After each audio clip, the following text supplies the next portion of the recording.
अब हमने एग्जांपल देनी है कि अगर एफ सिंगुलर लीनियर ट्रांसफॉर्मेशन है then image of L I set में बी एल डी। जैसे ये एक मैपिंग ले लेते हैं, ये ज़ीरो मैप है। ज़ीरो मैप का मतलब है कि सभी एलिमेंट्स की इमेजेस हैं ज़ीरो आएंगे, ठीक है।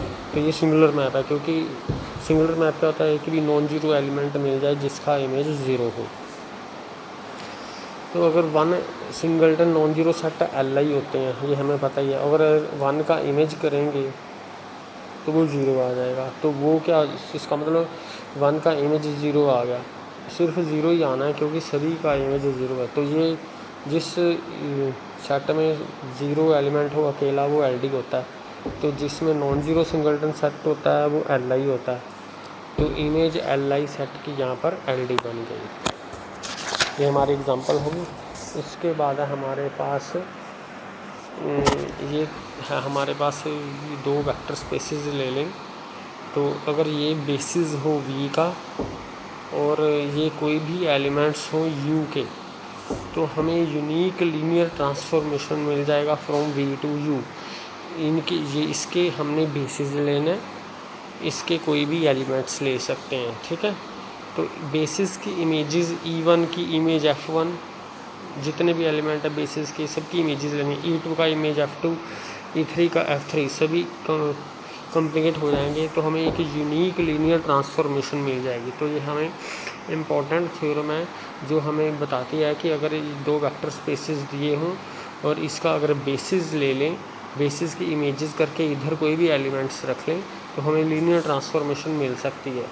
अगर इधर भी हम बेसिस रख लें तो ये आइसोमॉर्फिज्म हो जाती है, ठीक है। इसका प्रूफ आपने बुक में से कर लेना है। नेक्स्ट हमारे पास इसी की करोलरी है। अगर दोनों की सेम डायमेंशन, जी इसकी सेम डायमेंशन है तो वो आइसोमॉर्फिक होंगे। तो अगर दोनों की डायमेंशन सेम है तो वो हमने एक का तो बेसिस लिया ही था, ये तो बेसिस लिया था 5, इसको भी बेसिस ले लेना है, ठीक है। दोनों के डायमेंशन सेम है, दोनों के बेसिस सेम एलिमेंट्स रख लेंगे। तो हमने जो ये इमेजेस लिए हैं बेसिस के एलिमेंट्स के, इधर भी बेसिस रख लिया तो ये आइसोमॉर्फिज्म बन जाता है बाय द थ्योरम। तो ये इसकी करोलरी थी। इसी तरह अगर हम पहले भी बात कर चुके हैं कि अगर v n डायमेंशनल हो तो वो आइसोमॉर्फिक होता है एफ एन के, क्योंकि दोनों के डायमेंशंस बराबर हैं। तो बाय करोलरी 1 अगर दोनों के डायमेंशन बराबर हो तो ये आइसोमॉर्फिक होते हैं। नेक्स्ट है हमारे पास let F from V to U be a linear transformation. जो इमेज है वो भी फाइनाइट डायमेंशनल है। अगर v फाइनाइट डायमेंशनल है तो उसका इमेज भी फाइनाइट डायमेंशनल है। ये इसने बेसिस ले लिया v का। तो y जो होता है इमेज को बिलोंग करता है, ठीक है। अगर y इमेज को बिलोंग करता है तो उसका प्री इमेज यहाँ पर मिलेगा x F X is equal to Y होगा, ठीक है। तो उसके बाद क्योंकि x v का एलिमेंट है तो बेसिस है b इसका, तो v का जो बेसिस है v, तो v के सभी elements linear combination of elements of b लिख सकते हैं बेसिस के एलिमेंट्स के लीनियर कॉम्बिनेशन में। तो every element of v can be written as linear combination of elements of b। तो इस तरह से लीनियर कॉम्बिनेशन लिख लिया। अब इमेजेस ले ली बोथ साइड एफ एक्स। अब क्योंकि लीनियर ट्रांसफॉर्मेशन है, लीनियर ट्रांसफॉर्मेशन के लिए हमें पता है ये वाला रिजल्ट कि alpha F X plus beta F Y. Alpha beta field के एलिमेंट होते हैं और एक्स वाई जो होते हैं वेक्टर स्पेस के।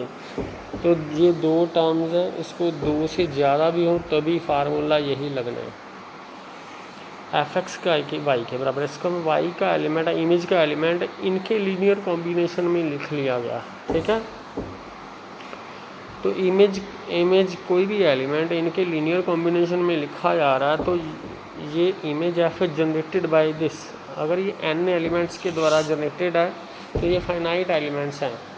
तो अगर कोई फाइनाइट डिमेंशनल हो, फाइनाइटली जनरेटेड हो तो उसके बेसिस पे भी हमें फाइनाइट एलिमेंट्स मिल जाते हैं।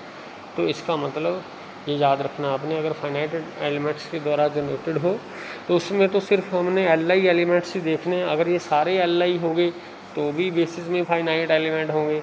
अगर ये अगर एल.डी है तो वो जो कुछ एलिमेंट्स निकाल देंगे तो वो बाकी जो बचेंगे वो एल.आई हो जाएंगे। तो अगर कुछ एलिमेंट्स निकाल भी देते हैं एल.डी अगर सेट बनता हो तो भी स्पैनिंग सेट सेम आता है, ठीक है। तो कुछ एलिमेंट्स निकाल देंगे तो फिर जो एल.आई सेट बचेगा तो स्पैनिंग सेट सेम ही रहेगा, चाहे कम एलिमेंट हो जाए।